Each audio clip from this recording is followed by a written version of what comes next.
Hey, welcome back. Good to see you again. Thanks for joining the channel. Hope you're all well. This is a Sony stereo cassette deck TC-K4A. This is a client unit. Brought it to me. He wants it serviced because he's going to put it into use. He actually wants to make it a gift for his nephew, I believe. And so I'm going to make sure it's all working 100%. He provided me with a belt, or a couple belts, 3 belts, as a kit he purchased online. So we're going to install that. And we're going to just make sure it's overall running well. I got it plugged in. Let's turn the power on. Do I have? Well, no, I don't have it plugged in. But I do now. Okay, so here's, and it's lit up. Not too bad. Looks good. And we got problems. We got 1 meter pegged, and this one's twitching out. So something's wrong with the electronics in this thing. We haven't even started. Let's try that one more time. Turning it on. Yeah. This side might be breaking into oscillation or something. And this side looks like it might be just picking up stray noise. Or maybe it's a bad transistor. I don't know. I'm not going to guess right now, but you see this thing has problems. The needle's twitching. This one's pegged. Let's play with the controls. I don't see any change in behavior here. Press play. Mechanicals are working, but we got more twitchiness. Okay, that's fast forward and we got nothing.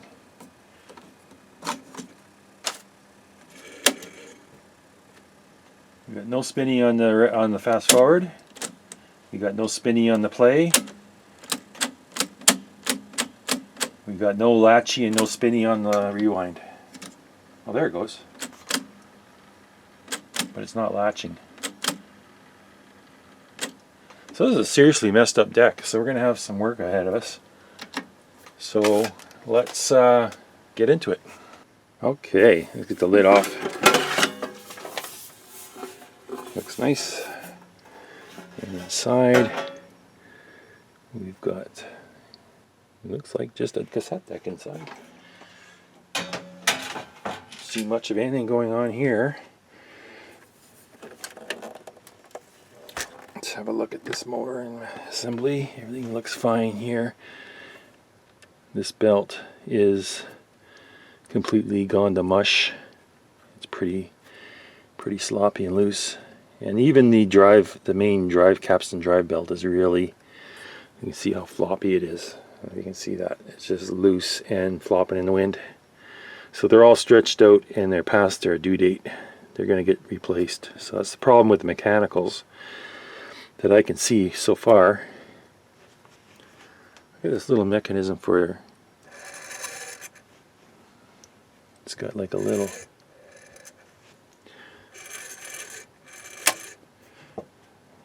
vein that spins with air, and it kind of slows down or breaks the opening of the door.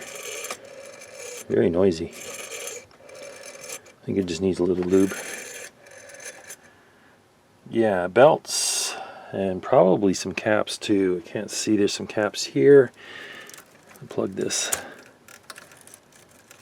It's got those black Nippon Chemicon caps that are pretty much done at this age. I don't know what age this is, but it looks like it's late 70s. And then our main board is all upside down. I can't see anything.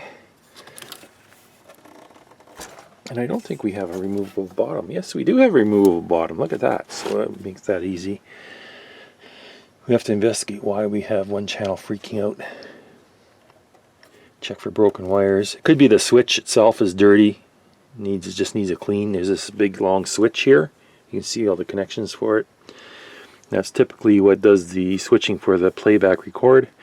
And if that switch is dirty, you can get really odd things happening.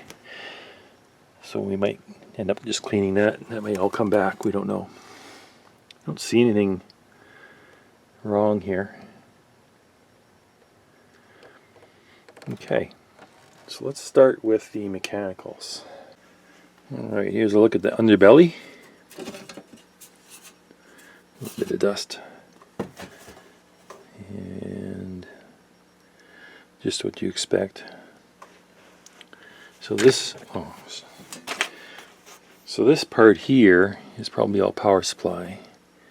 And then it looks like it had a bias oscillator. It's in a can. And then everything else is just laid out.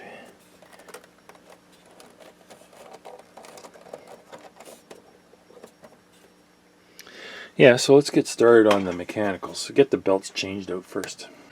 Okay, to take the mechanism out, you got 2 screws on top. They're marked with arrows. And 2 screws on the bottom. I don't think they're marked with arrows, but they're the same kind of screw size and everything. So you take those 4 screws out and then you're pretty much free. There is a spring here that you need to unhook. And then it just, you back it out and it comes free. You cut some cable ties. I'm just going to lay it down on the printed circuit board here. I'm just going to flip it over and lay it face down, and then we can work on the belts. And yeah, you can see the belts are shot. We got to remove this bracket for the main capstan belt. The other belt you don't need to do anything to take off. It would just come out on its own. Yeah, these belts are shot. You see all the cracks when you stretch it? If you can see those cracks, a lot of cracks on those belts. It's just done.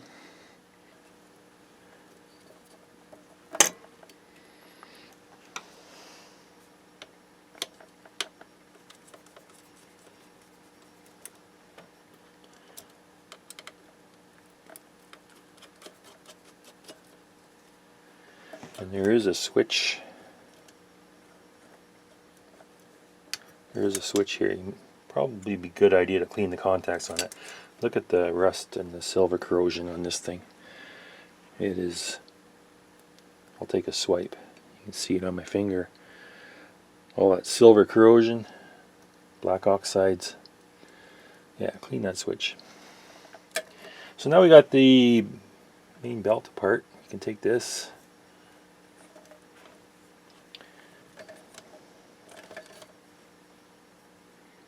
Yeah, this belt is ready to break too. Look at when I stretch it, watch all the cracks appear. It is done. Watch. As I stretch it, it just cracks. Surprising it doesn't break.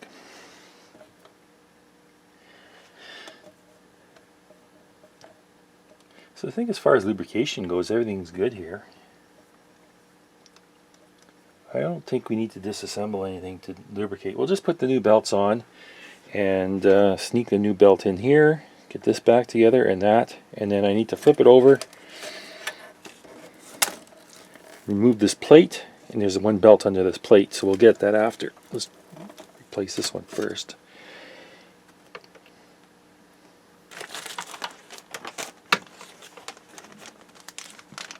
And this is not the easy part.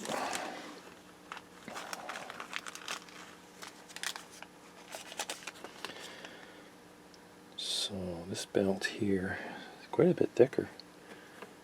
You can see the difference.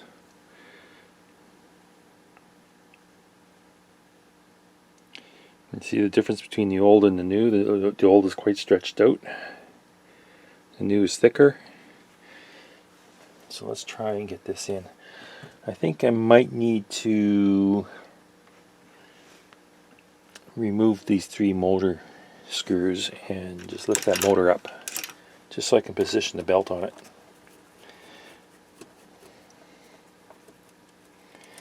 And then when we're done, we'll put the motor back down.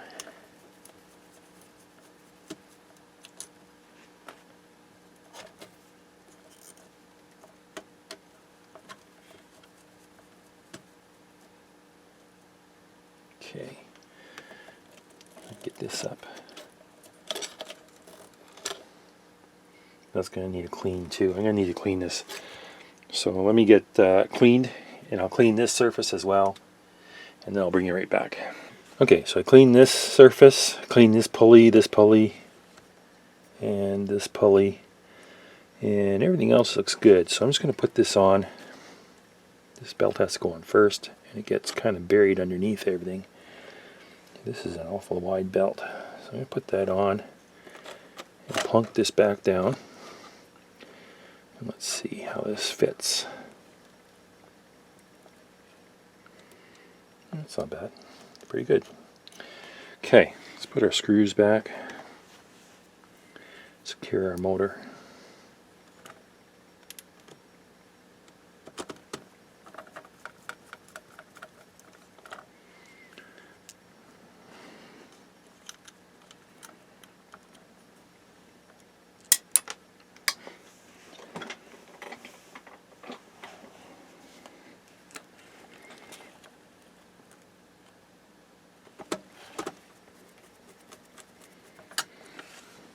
Okay, one more.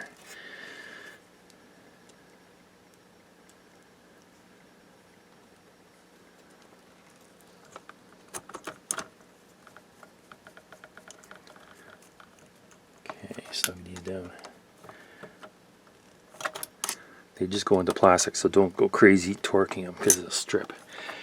Oh, that's a lot better. Let's put in our second belt.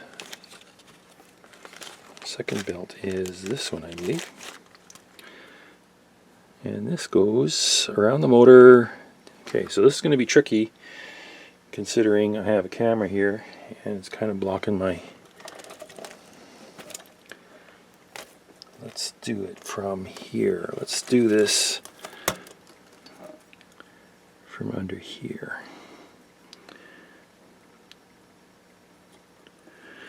Where's my hook?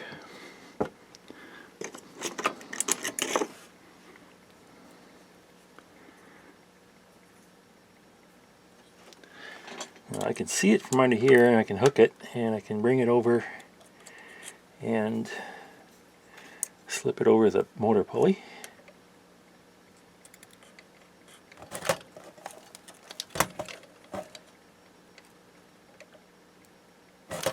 Oh, come on, cooperate.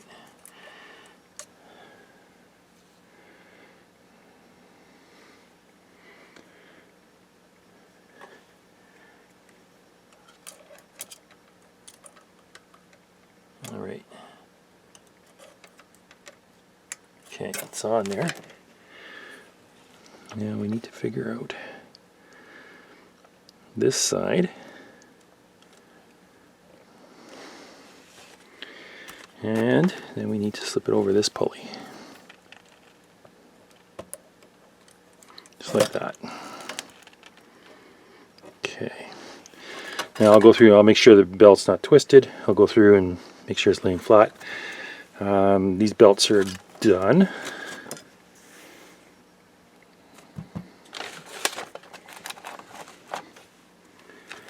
Let's remove this old grease.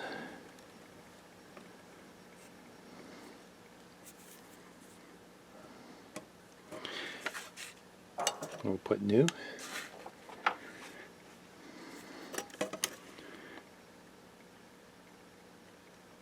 Just a little dab in the center, and this can go back.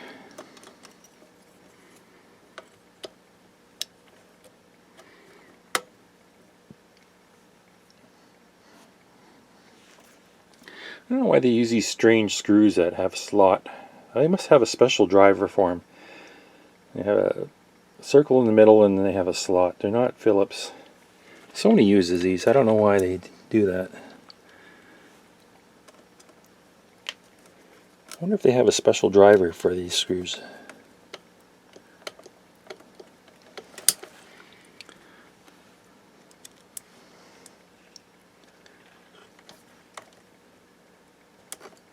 Okay, I wasn't paying attention to that switch.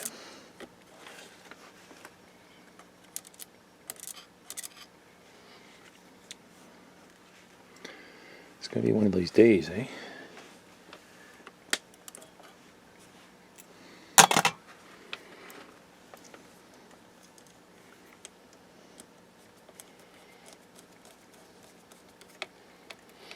Okay, we're back together. I'll check the belt. I cleaned the contacts on this switch, so it's good now. These caps, this is the motor servo circuit, so this controls the motor speed. Here's our adjustment. So I'm going to replace these caps for sure, and probably in the power supply as well. We'll see how they do. I might just leave the rest. Now we got one more belt we got to attack from the front of the mechanism, so we'll put this away for now, and we'll do this in a bit. Don't want to mix it up with our old belts. So everything's done back here.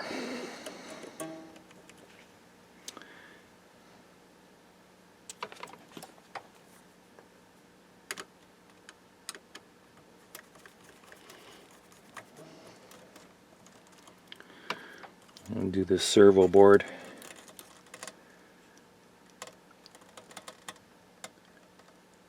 Clean it, inspect it, replace caps. Okay, let's attack this front belt here. And remove this plate, 2 screws.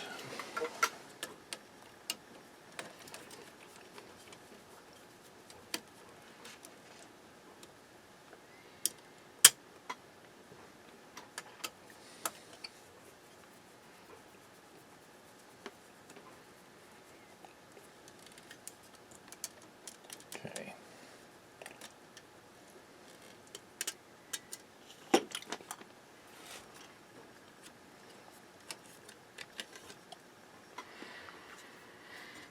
Now this belt is just for tape counter. It's not critical.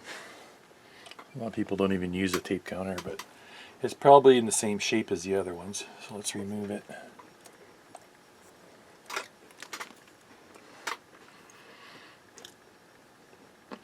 Actually, this one's not bad. I'm surprised. So, where's our new one? It's in the bag still.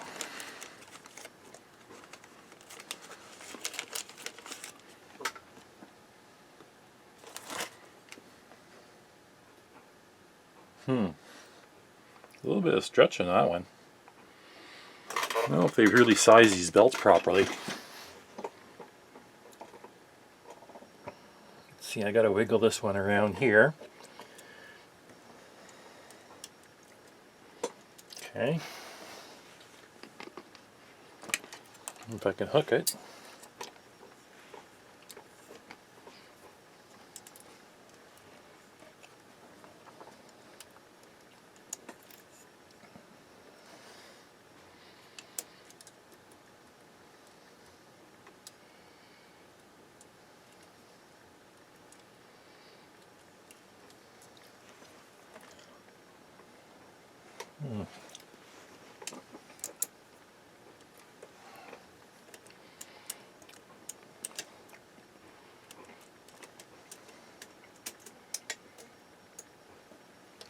There it goes. I do think it's a little tight. It's the one that came with the kit, so just confirm it's working, but spin the take-up reel. You see your numbers move. Okay, that's done. I'll do a general clean on the heads, and then I'll put the plate back on, and then we're going to be done with this. So now that I got the belts in and back together, let's check our work. Power it on, turn it, and that is working. Let's try the auto stop. Okay, that's working. Fast forward. Auto stop.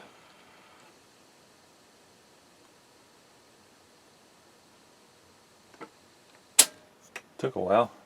Rewind. Let's stop. Rewind.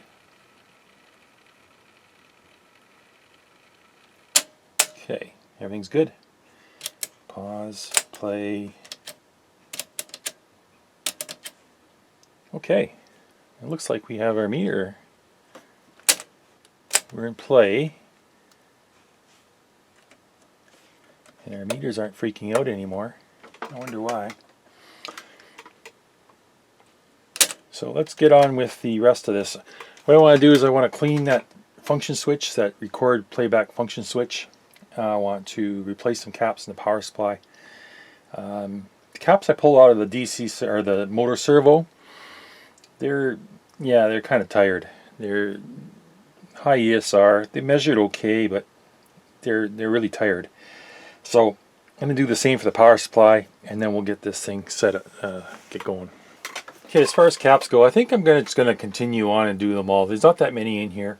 Maybe like an extra $4 or $5 in capacitors, and just get them all done. And then they're fresh, and this thing's ready to go for the next 30, 40 years.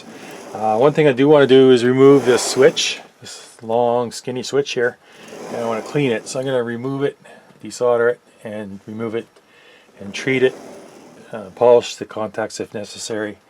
I want this switch to be 100% because this cause a lot of problems in cassette decks with one channel dropping out, or it's doing weird things if these switches are not perfect, because you know, it switches they use the same amplifier for record and playback.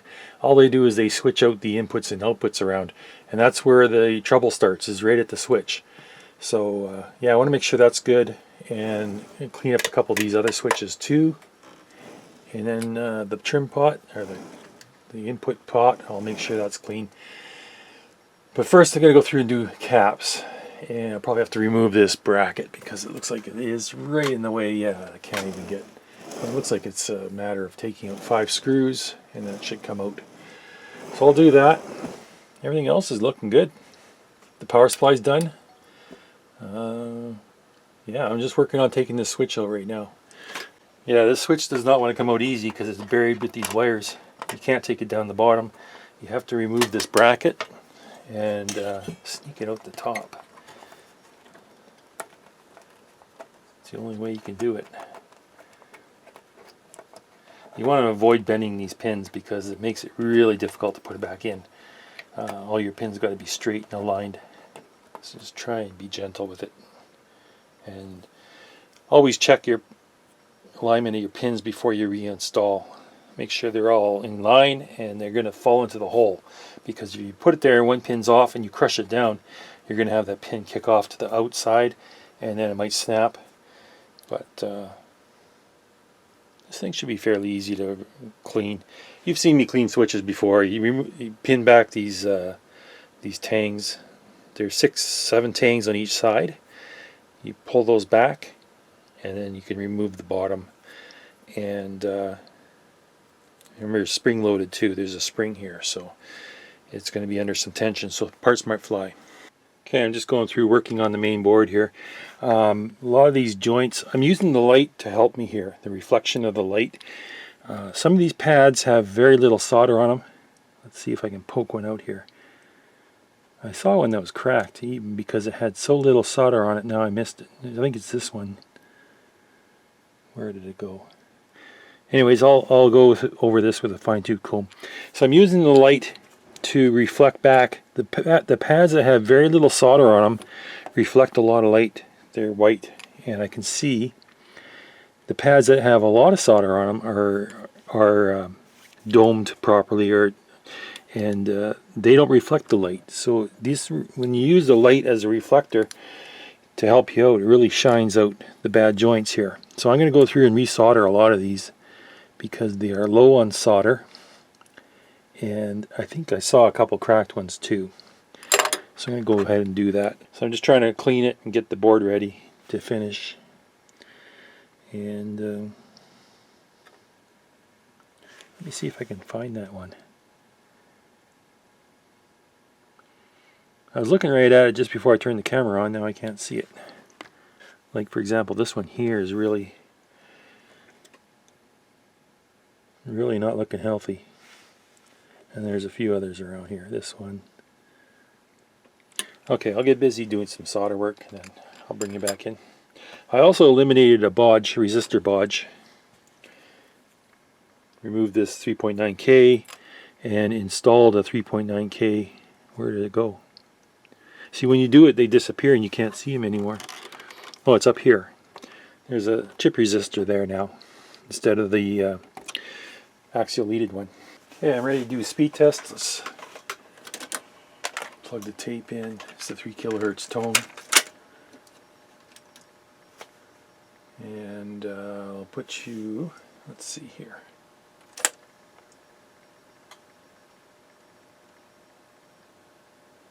This is a problem I have with my frequency counter. It's very sensitive and it picks up noise. So I'm feeding it a 3 kilohertz signal, but it's picking up 14, 13 kilohertz. Don't ask me why, I don't know. But trying to get a clean signal on the output, and it just does not want to cooperate. It's picking up all kinds of noise. I wonder if I attenuate that a bit. Maybe put a resistor across there, I can get that noise to drop. Let me try that. Okay, I tried and failed. I could not get my frequency counter to lock in on the signal coming out of this tape deck. It wants to pick up stray noise, it wants to give me wrong readings. So I couldn't use my frequency counter. So what I did is it did it the manual way with my ear. So I'll tell you what I did here. I got my amplifier here, stereo amplifier. One channel I'm feeding a 3 kilohertz tone from my frequency generator, okay? And then the other channel I'm going to feed the tape deck signal into the amplifier. So I have the left channel 3000 hertz tone, the right channel 3000 hertz tone from the tape deck. Now I'm going to compare them, and I'm going to use my ear, and here's the adjustment, and hopefully you can hear this on the camera too. I'm going to go in and zoom in a bit here, and let's get this tone started. You just have to listen to the tone, so I can't mute it, sorry. So here we go. This is the left channel tone. This is the right channel tone. Here's the right channel tone. Okay, they're both pretty close. But if you put them together, you can hear that they beat against each other, and they're not quite the same frequency. So I'm going to turn it down. I'm going to listen for the beat.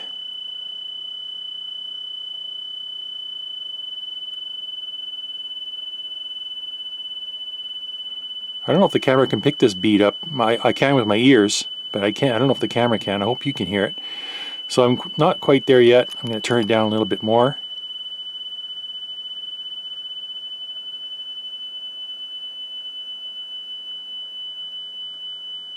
Now I'm within a few hertz. Now I'm going up the other way, and it's going to be off again. So I'm going to put that right in the middle.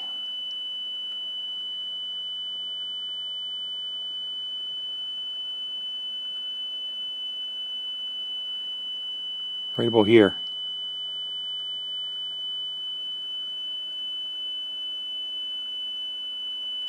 Right there. So you can hear it, the beat. It's probably like 5 hertz out. So I'm going to leave it at that. Trying to do the azimuth adjustment, and I got some weird stuff going on with this deck. I got no tape in there right now, and I'm going to press play. I'll show you what's going on in the scope. Okay, here's a look at the scope. Left and right channel. I think the left channel is the top one. Let me press the play button. You see we got some kind of oscillation or weird high frequency signal coming through on that right channel. It's probably up in the 15-20 kilohertz range, I don't know.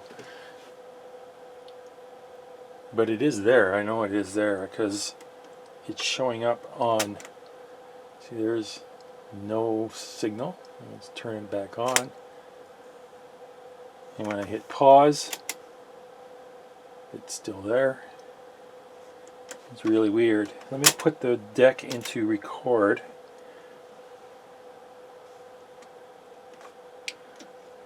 Tricked the thing into.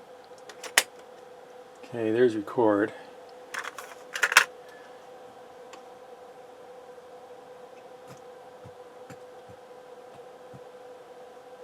That's the left channel. The scratchy pot. Left channel. There's still a little bit of a high frequency something or other there. I don't know what it is. Left, right.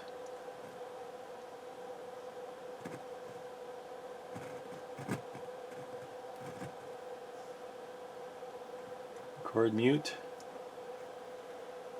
microphone input. I got the input record level full gain. So here is the bias: low, medium, high. Dolby doesn't seem to make any difference. Stop that, and it's only on playback where I get that oscillation. Dolby switch on, off.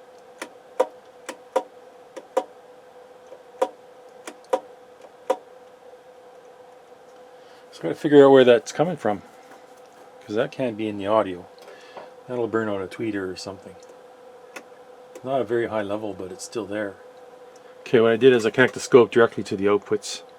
That eliminates the amplifier, any cause or effect from that. So I'm just going to try this one more time. And so I'm just going to try this out one more time. Let's see, put it into play. And we still have an oscillation on that right channel. Oh boy. To figure out where that's coming from. Oh, got a lot louder. What happened there?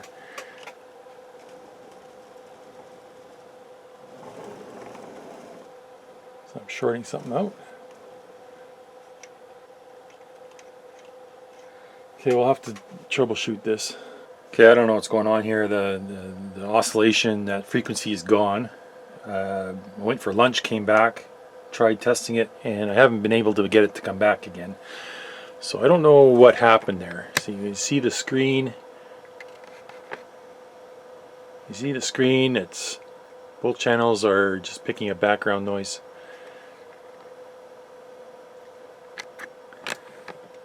And the deck is working now, it's working good. Has low levels, but I think I might adjust that. Printed out the schematic because I was trying to figure out where this is coming from.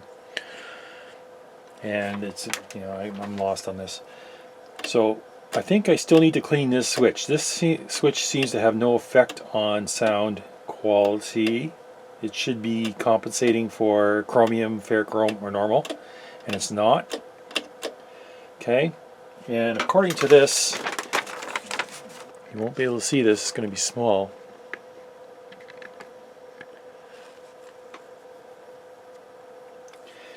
This here is the record amp. This is the line amp, and they use the same chip, just half and half, right? Now the equalization is done with this switch and this RC network here, here, and here. There's 3 RC networks. There's 3 positions on the switch, and then this is part of the feedback between the output and the input. So this is all tied in with the feedback. This is our signal coming in on pin 5, going out on pin 7. Yeah, so I don't understand. I was getting a huge signal here on pin 7 on the right channel amp, and not on the left, but I can't figure out why, where it was coming from. So we're going to call it at that. Let's see. Like I said, it is working. Let's try.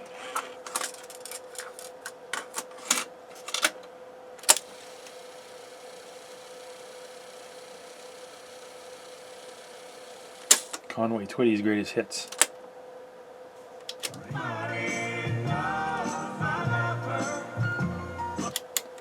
So I'm going to clean these switches, these 4, and then I'm going to call it a day.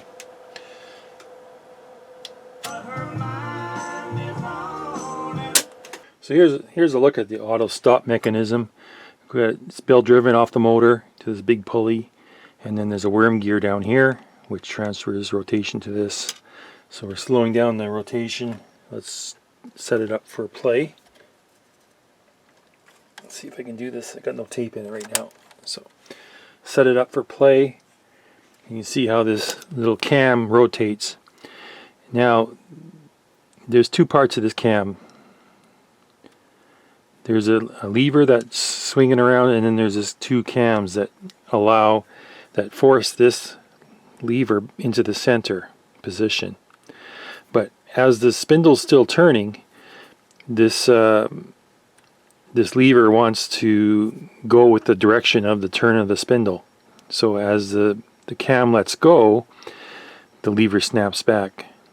Right? Now if I did this in reverse, if I do a reverse, you'll see that the cam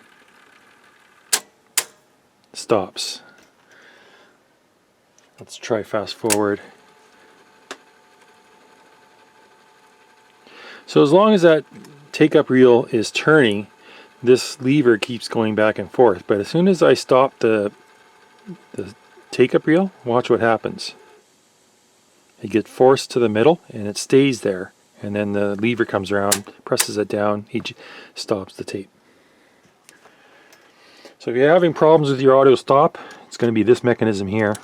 Either this is not properly functioning, or it's pretty simple. It's all mechanical. Not much to go wrong with it, except for maybe sticky grease. Okay, there it is, back together, and it's working. It doesn't work great. It's not a high-end deck, but it is working to its best right now. It's all tuned up. I got the levels corrected for playback, the azimuth set up, the speed's right on, everything's working, and we have all new caps in it. Let me show you a sampling of the caps I took out. Pretty typical for caps of this age. They're all over the place on value and ESR, so it's best just to get rid of them. I say that every video, but that's the truth. Just get them out, get new caps in, and then you're good for another 25 years at least. So I'm going to send this back to the client and hope they're happy with it.